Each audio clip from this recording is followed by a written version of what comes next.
జగనన్న కావాలనుకుంటున్నాం. ఎందుకని? మాకు జగనన్న అన్ని పథకాలు అందించాడు. ఏమేమి పథకాలు అందించాయి మీకు? నవరత్నాలు అన్ని పథకాలు అందించాడు. అన్నీ అందుతున్నాయా మీకు? అన్నీ అందినాయి. నా కుటుంబానికి వచ్చి 2 పథకాలు అందినాయి. ఇంకేం పథకాలు అందాలి? సార్ మరి గెలుపు కోసం వైసీపీ పార్టీ వాళ్ళు దొంగ ఓట్లతో వస్తున్నారని చెప్పంటున్నారు టీడీపీ పార్టీ. ఎన్ని ఓట్లు కోయిలమూడిలో ఎన్ని ఓట్లు ఉండి ఎన్ని దొంగ ఓట్లు సృష్టించారనుకుంటున్నారు? తెలియదు. మరి షర్మిల గారు బస్సు యాత్ర చేస్తున్నారు కదా, దాని గురించి ఏమంటారు? షర్మిల గారు అంటే మాకన్నా పెద్ద పెద్దలు గొప్పలు కదా, వాళ్ళ గురించి మా చిన్న గ్రామానికి ఏం తెలిసిద్ది? మీరు అనుకునే చెప్పండి.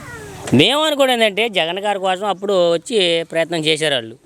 ఆమె తెలంగాణకి వెళ్ళింది. మనకు ఆ గురించి పెద్దగా తెలియదు కదా, తెలియనప్పుడు మాట్లాడకూడదు. అది మరి ఇప్పుడు ఎంపీ శ్రీకృష్ణదేవరాయలు గారు రాజీనామా చేశారు కదా, దాని తెలియదండి మనకు పెద్దగా. మనం ఉంటే ఊళ్ళో ఉండేవాళ్ళమే కదండి, వాళ్ళకేం తెలుస్తుందండి మనకి. లావు శ్రీకృష్ణదేవరాయలు అంటే వాళ్ళు ఎంపీ అన్నారు కదండి. మా ఎంపీ గారు ఎవరు? గల్లా జయదేవ్ గారు. మరి ఆయన గురించి మాకు తెలియదు కదండి. మరి అది బీజేపీ చెప్పినట్టు చేస్తున్నారు జగన్ గారు అని చెప్పేసి షర్మిల గారు అంటున్నారు. షర్మిల గారే తెలియదు అన్నారండి, మరి బీజేపీ ఎక్కడ తెలిసిద్దండి? మేము ఊళ్ళో లేగితే పని చేసుకునే వాళ్ళం కదా మేడం గారు, మరి ఎక్కడ తెలిసిద్ది మాకు? సార్ ఏపీలో అసలు అభివృద్ధి అంటే జరుగుతుందంటారా?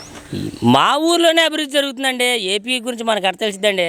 మీ ఊర్లో ఎలాంటి అభివృద్ధి జరిగింది సార్? మా ఊర్లో ఎన్ని అభివృద్ధి చెందినండి, రోడ్లు వేశారు.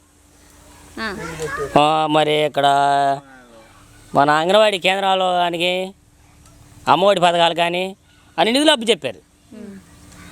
మరి నాడు నేడు స్కూల్స్ డెవలప్ చేశారు కదా, మంచిదే. బ్రహ్మాండంగా అభివృద్ధి చేశారు. నా పాప 3rd క్లాస్ రోషిని ప్రియ బాగా చదువుతుంది. ఇంగ్లీష్ మీడియం సూపర్ చదువుతున్నారు మేడం గారు. నేను చదువుకునే రోజుల్లో అట్లేదు, ఇప్పుడు బాగా చదువుతున్నారు.